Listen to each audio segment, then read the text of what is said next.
Hello friends, welcome back to doctor Janki સુવાડિયા.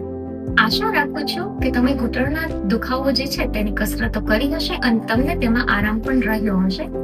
તો હવે આપણે થોડી એડવાન્સ લેવલની કસરતો કરીએ.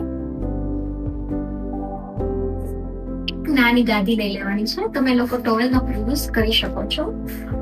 આ રીતે બંને પગ વાળીને બંને પગની વચ્ચે ગાદી મૂકવાની છે અને બંને પગને અંદર તરફ એટલે કે ગાદી ઉપર દબાણ આપવાનું છે.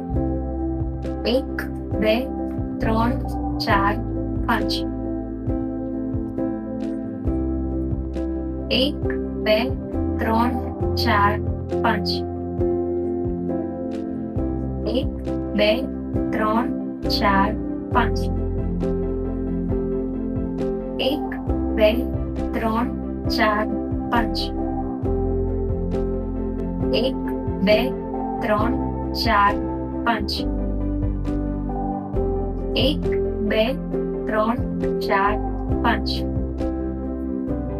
1 2 3 4 5. 1 2 3 4 5. 1 2 3 4 5. 1 2 3 4 5. Relax.